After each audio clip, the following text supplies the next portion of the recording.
સત્કર્મનો વિચાર પ્રિયજનો ક્યારે પણ છે ને ટાળવો નહીં. આપણે ત્યાં શાસ્ત્રમાં એવું કહેવાયું કે સારા કર્મ કરવાનો વિચાર આવે ને કરી જ નાખવાનો. કારણ કે કોણ જાણે ભગવાન ક્યારે આપણી બુદ્ધિ ફેરવી નાખે. મહાભારતનો પ્રસંગ કહેતા ને કે મહાભારતમાં એક દિવસ શું થયું કે આ પાંડવોના મહેલમાં એક બ્રાહ્મણ આવ્યા અને બ્રાહ્મણ દાન માંગવા આવ્યા, ભિક્ષા માંગવા આવ્યા કે मैंने सुना है कि आप बहुत बड़े राजा हैं, कृपा करके हमें थोड़ा दान दे दीजिए. આજે મોટા ભાઈ હતા યુધિષ્ઠિર, એમણે કહ્યું કે દેખો ભાઈ, દાન તો જે સૈનિકો હતા એમની પાસે આવ્યા કે ભાઈ આવી રીતે महाराज एक कोई ब्राह्मण आया है तो दान मांग रहा है, उसे कहो कि आज हम बिजी हैं, आज हम व्यस्त हैं, कल आए और जब कल आएंगे तब हम उन्हें दान दे देंगे, कल हम उन्हें भिक्षा दे देंगे. ઠીક છે. આ વાત યુધિષ્ઠિરની આજે ભીમ હતા એ સાંભળતા હતા અને એમણે આખી ઘટનાક્રમ જોયું કે આ કઈ કઈ રીતે બધું થાય છે. તરત ગયા છે દરવાજા પર, બારણા પર મહેલના, અને જે ખબર છે નગાડાવાળા હોય રાજાના મહેલમાં, નગાડાવાળાને કહ્યું કે જોર જોરથી નગાડાઓ વગાડો, જોર જોરથી ઢોલ શહેનાઈઓ વગાડો. હવે આ અચાનક મહેલમાં અચાનક શહેનાઈ વાગવાની અવાજ આવી. આ યુધિષ્ઠિર વિચારે કે ભાઈ થયું છે શું? ન તો આજે દિવાળી છે, નથી હોળી છે, નથી કોઈ દેવ દિવાળી છે કે નથી જન્માષ્ટમી. આ ઢોલ નગાડાઓ કેમ વાગી રહ્યા છે મારા મહેલમાં? ગયા છે બહાર કે ભાઈ क्या हुआ, तुम क्यों मिलके ढोल नगाड़े बजा रहे हो? अरे भाई हम क्या करें महाराज, आपके छोटे भाई हैं भीम, उनकी आज्ञा हुई और उन्होंने कहा कि तुम ढोल नगाड़े बजाओ. अब हमें क्या पता क्यों आज्ञा की है. भीम ने बोला कि अरे भीम क्या बात है, आज न तो दिवाली है, न जन्माष्टमी है, न तुम्हारा जन्मदिन है, न मेरा जन्मदिन है, तुम क्यों ढोल नगाड़े बजवा रहे हो? भ्राताश्री, मैं ढोल नगाड़े इसलिए बजवा रहा हूं क्योंकि आपको यह विश्वास है, તમને આ ખાતરી છે કે તમે કાલે જીવિત રહેવાના છો. સમજતા નથી કે અચાનક ઢોલ નગાડો વગાડે છે ને અચાનક કહે છે કે હું કાલે જીવિત થવાનો છું. અરે ભીમ भाई स्पष्ट बोलो, मैं समझ नहीं रहा हूं तुम क्या कहना चाह रहे हो.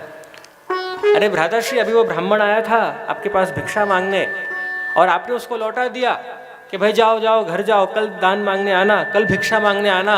यानी कि आपको विश्वास है कि आप कल जीवित रहने वाले हैं, आपको खुद की शरीर पे आपका इतना कंट्रोल है, आपके जीवन पे आपका इतना कंट्रोल है.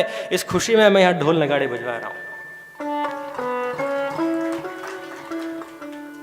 યુધિષ્ઠિર સમજી ગયા છે કે શું કહેવા માંગે છે મારો ભીમ, કે ક્યારે પણ સારા કર્મ કરવામાં એ ન જોવાય કે કાલે કરીશું ને પરમ દિવસે કરીશું ને એના પછી કરીશું.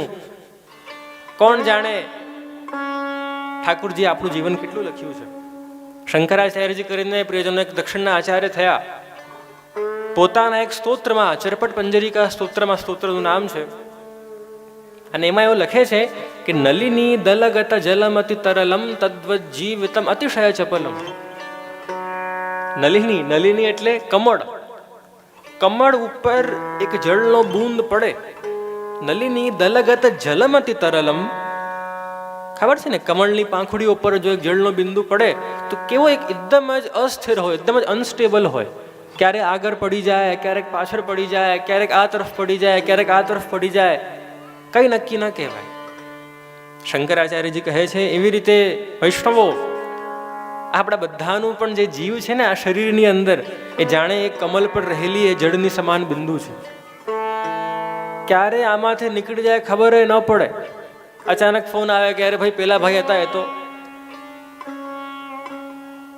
એટલે પ્રિયજનો સત્કર્મો કરવાના વિચાર શાસ્ત્રો કહે છે ક્યારે પણ આપણને ટાળવા નહીં. સત્કર્મ કરવાનો વિચાર આવે આજે જ કરી નાખવાનો. એટલે અમારા ખૂબ આશીર્વાદ છે મનુરથી પરિવારને કે આટલું સુંદર આયોજન જ્યારે અહીંયા થયું છે.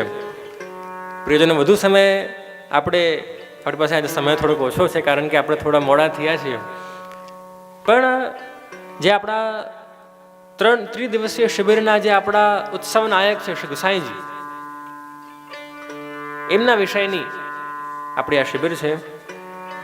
અને એમાં તો કેવું છે પ્રિયજનો કે ગુસાઈજીનું ચરિત્ર એટલું અગાધ છે, એટલું વિશાળ છે, એટલા દિવ્ય દિવ્ય ચરિત્રો, એટલી દિવ્ય દિવ્ય લીલાઓ આપશે કરી કે 3 દિવસ શું 30 દિવસ પણ હોય ને તોય ઓછા પડે.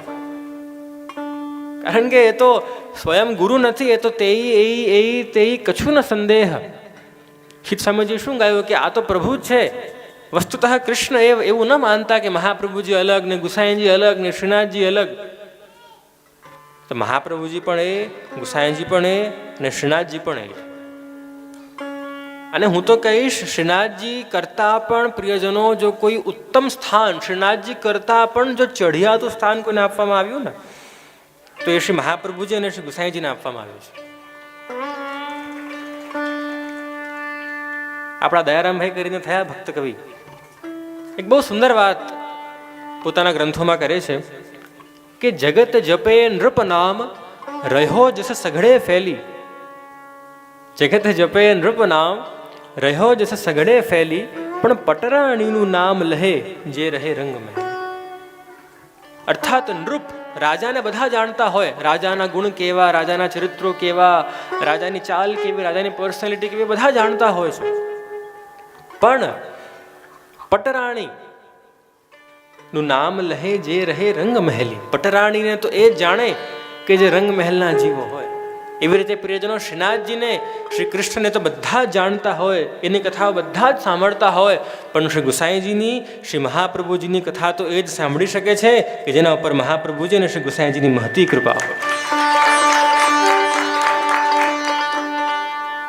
કારણ કે પટરાણીનું નામ લહે જે રહે રંગ મહેલી. તો એવા દિવ્ય ચરિત્રો ગુસાઈજીના, વિઠ્ઠલનાથજીના ચરિત્રો. હમણાં જ આજ્ઞા થઈ કે વિઠ્ઠલ એટલે શું? વિઠ્ઠલ એટલે વિદા જ્ઞાને ઠાન શૂન્યાન લાતી તો દાસત્વેન અંગી કરોતી સ વિઠ્ઠલ. વિઠ્ઠલ કોણ છે? કે જે વિદા, પ્રત્યેક શબ્દોના અર્થ, પ્રત્યેક અક્ષરાર્થ આપણા ત્યાં કરવામાં આવ્યા. કે વિઠ્ઠલનો શબ્દાર્થ શું છે? કે વ એટલે વિદા, અર્થાત જ્ઞાન વગરના, ઠાન શૂન્યાન લાતી.